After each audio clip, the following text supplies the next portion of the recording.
Cordial saludo, tutor y compañeros. Les habla Pablo César Zapata Giraldo, estudiante del módulo Diseños Metodológicos de Investigación correspondientes al quinto cuatrimestre del doctorado en Ciencias de la Educación de la Universidad Cuauhtémoc.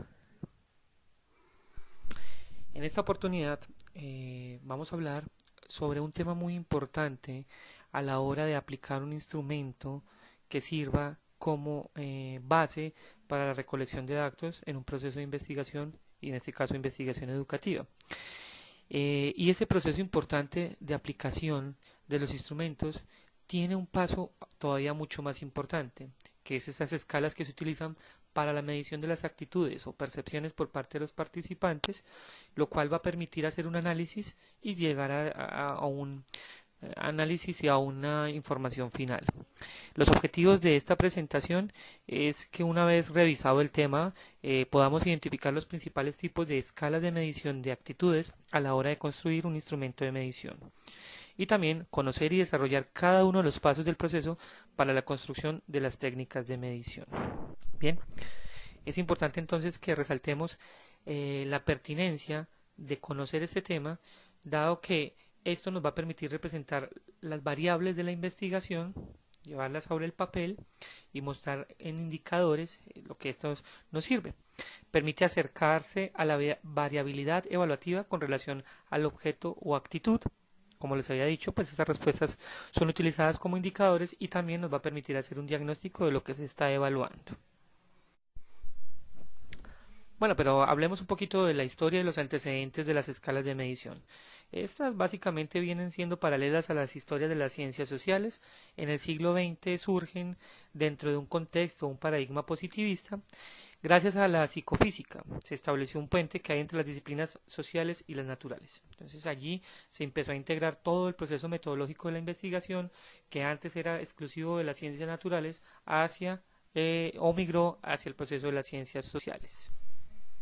¿Qué es una escala de medición entonces? Pues podríamos resumir lo que es una organización o representación de las creencias o percepciones sobre un objeto, que esto vendría siendo como la actitud hacia lo que tienden a pensar los participantes que se están evaluando. O también una situación que predispone al sujeto para responder preferentemente en un determinado sentido. Pues, entendiendo esto como sentido, si está de acuerdo o en desacuerdo, un sí o un no, en lo haría o no lo haría, que más adelante vamos a ir repasando cada uno de estos.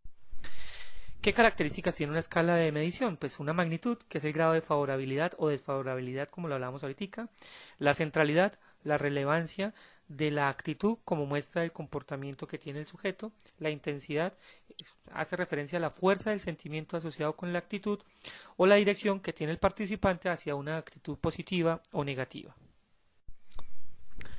Una vez como identificados esas escalas de medición, pues esas escalas de medición hacen parte de unos instrumentos. Esos instrumentos, pues como los conocemos, hacen parte aquellos que son cuestionarios, que son preguntas que deben contestarse en un documento, o entrevistas que pueden ser por vía telefónica, que pueden ser por vía internet o autoadministradas que se le entregan para que los participantes vayan diligenciando.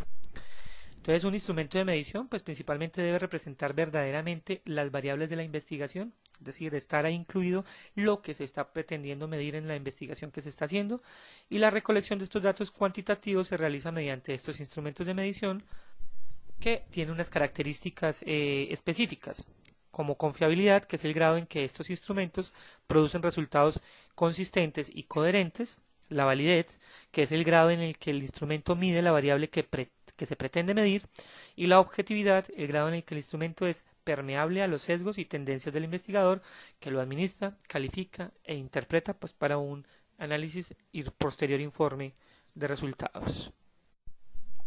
Entonces, como lo habíamos mencionado, los tipos de instrumentos pues hacen parte de los cuestionarios que se basan en preguntas que pueden ser cerradas o abiertas o que pueden ser autoadministrados, que pueden ser entrevistas personales, telefónica o vía internet. Ahora bien, lo que nos ocupa hoy son las escalas de medición, entonces vamos a revisar estas 4 escalas de medición, una de las principales que existen, que como son la técnica de Cornell, la técnica de Goodman, la escala Likert y el diferencial semático. Empezando con la técnica de Cornell, pues básicamente los reactivos son de carácter dicotómico, es decir, las respuestas van encaminadas hacia el sí o el no, aún favorable o desfavorable. Los ítems se someten a consideración de una muestra de sujetos, que es la población, se ordenan a los sujetos y a los ítems según la puntuación total, y la ordenación no es perfecta. Eso puede llegar a que se presente un error de productividad, como lo decía Goodman. A estos errores se les llaman desviaciones auténticas de la actitud. Si se disminuyen las categorías de respuesta de los ítems a través de la fusión, es decir, a una integración, pues disminuyen los errores, que sería lo ideal dentro del proceso de la recolección. Esta técnica pues tiene unas ventajas y unas desventajas, pues principalmente las ventajas hacen referencia a la unidimensionalidad que tienen los ítems, ¿sí? Y que se permite ordenar y jerarquizar los ítems, así como a los sujetos, cosa que no se puede hacer en otras técnicas donde se hace todo por separado. Las desventajas, pues que esta jerarquización supone restricciones en las alternativas de una respuesta. Proporciona información sobre la actitud individual de los miembros de un grupo, pero no sobre la actitud colectiva. Entonces aquí no se puede sacar como resúmenes generales, sino individualizar a cada sujeto, y no está claro que la unidimensionalidad a la cual los ítems responden sea real. Aquí vemos un ejemplo.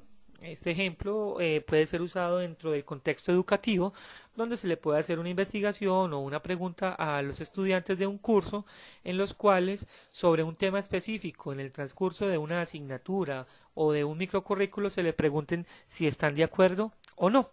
Y a cada una de esas actitudes se les da un puntaje. Por ejemplo, al sujeto A se le pregunta si la asignatura que está viendo es una asignatura que le sirve para desarrollarse dentro de un contexto laboral. Se le pregunta si está de acuerdo. Si el estudiante responde de acuerdo, se le da un valor numérico de 1. Si está en desacuerdo, se le da un valor numérico de 0. Pues, posteriormente, a cada una de esas preguntas, porque pueden ser varias afirmaciones, se le da un puntaje total que pues va a servir como para conocer hacia dónde está la percepción de cada uno de los estudiantes o participantes en este caso. Bien, otra técnica es la escalograma de Goodman, que pretende que la medición sea en una sola dimensión, evitando distractores. Los participantes opinan seleccionando uno de los puntos o categorías de la escala. A cada categoría se le otorga también aquí un valor numérico y se fundamenta en afirmaciones o juicios respecto al concepto u objeto de una actitud.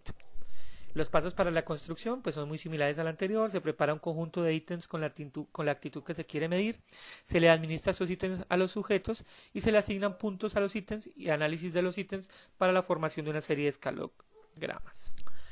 Ejemplo, aquí esta encuesta puede ser muy útil aplicarla para los procesos de acreditación de los programas en alta calidad, donde se les puede preguntar a los participantes la percepción que tienen sobre un programa específico. Por ejemplo, si Julanito matricularía en un programa, luego a cada uno de los ítems se le da una percepción. Por ejemplo, usted se matricularía en el programa de optometría de la Universidad del Área Andina. Entonces, al entrevistado A, en este caso, se le preguntaría, ¿no lo haría? Quizás lo haría, lo recomendaría, ¿sí? O simplemente no lo recomendaría y a eso se le da una puntuación. Entonces ya después se tiene una percepción sobre lo que cree, lo que piensa la gente de afuera de la comunidad académica sobre el programa.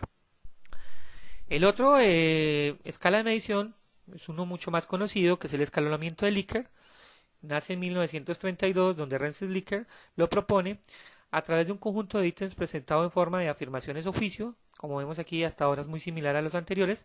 El participante debe elegir uno de los 5 puntos o categorías y a cada escala se le asigna también un valor numérico. Aquí básicamente lo que permite es estudiar las dimensiones de la actitud a partir de un conjunto de enunciados que se opera como reactivos para los sujetos. Los individuos pueden situarse en la variable de actitud desde el punto de vista favorable o desfavorable. ¿Sí? Tales frases o juicios deben expresar solo una reacción lógica. Además se recomienda que estos enunciados no excedan las 20 palabras. Las variaciones de la respuesta dependerán de las diferencias de los individuos de los... Para la construcción, básicamente lo que se hace es preparar los ítems, ¿sí? Se administran los ítems a una muestra de sujetos, se le asignan los puntajes de los ítems. Acá se le asigna de la puntuación a los sujetos para luego hacer un análisis de la selección de estos ítems. Entonces, como vemos hasta ahora, también es una técnica que en su construcción y en su desarrollo es muy similar a las dos anteriores. Ventajas, pues permite la utilización de estos ítems que no está directamente relacionados con la actitud que se puede medir. Su construcción es sencilla, de hecho es muy utilizada. La desventaja es la magnitud comparativa no se expresa en cuanto si es más favorable en un sujeto con respecto a la actitud de otro, porque se hacen análisis más individuales. La puntuación de un sujeto puede tener significados confusos si no está bien estructurado. Entonces aquí vemos un ejemplo en el cual se utiliza la escala de Likert para hacer una evaluación con respecto a el diagnóstico de un programa en una asignatura específica, donde se está evaluando las competencias del profesor, la calidad de atención de los administrativos dentro de la institución, la calidad del plan de estudios, la calidad de la infraestructura, como ven, y van en una escala de 1 a 5, donde se le pretende dar una puntuación a cada una de ellas, donde universalmente se tiene estipulado que los valores acercados a 1 es donde son escalas o puntuaciones bajas y las cercanas a 5 son puntuaciones altas. Y por último, el diferencial semático o escala de Osgood es un instrumento que es más usado en evaluación psicológica. Aquí están parte de sus creadores, Charles Osgood, George Susy y Percy Tenenbaum. En 1957 hicieron la propuesta de crear este escalón. Consiste en una serie de adjetivos extremos que califican el objeto de actitud ante los cuales se solicita la reacción del participante. Es muy parecido a los anteriores. El participante debe calificar el objeto de actitud a partir de un conjunto de adjetivos bipolares. Entre cada par de estos se presentan varias opciones y la persona selecciona aquella que en mayor medida refiere su actitud. Por ejemplo, aquí está para un ejercicio en clase, se pregunta a los participantes si esta clase es aburrida. El valor que se acerque más a aburrido, pues se va a decir que la tendencia es más hacia esa percepción, y contraprestación de eso está divertido, que es como su opositor. Entonces, el estudiante, partiendo desde cero, puede tener tendencia neutral o tendencia hacia pensar que la clase es divertida o hacia que la clase es aburrida. Lo mismo con el aspecto de que es innecesaria o necesaria o trivial o importante. A la hora de la aplicación se le pide a los sujetos que evalúen un objeto actitudinal en una de las series de escalas bipolares semánticas, es decir, se le suministra la pregunta y el estudiante o el participante se debe ir hacia uno de los dos extremos. Es un método objetivo de observación y medición del significado psicológico de los conceptos, como hablábamos al principio. Cómo se aplica, puede ser autoadministrado mediante entrevista, muy similar a cómo se hace en los anteriores. Es importante, como en todas las otras técnicas que hemos hablado, suministrar una prueba piloto para corregir errores. Entonces, aquí hay un ejemplo de diferencial semático para el manejo de un tema específico dentro de una asignatura, donde se pretende medir el grado de conocimiento sobre algunos aspectos en manejo de información de informática, ¿sí? Donde muy débil es 1 y muy fuerte 5, y hay valores intermedios en los cuales cada participante se debe ubicar de acuerdo a la que considera maneja de cada uno de estos temas. Bien, aquí está parte de las referencias que se utilizaron para hacer la revisión de esta información. Como vemos, son informaciones que nos van a permitir, a la hora de construir un instrumento para hacer la medición de las variables, poder ubicarnos un poco más y poder hacer o elegir la técnica específica que vaya acorde con nuestro proceso de investigación o con nuestro objetivo. Hasta una próxima oportunidad. Hasta luego.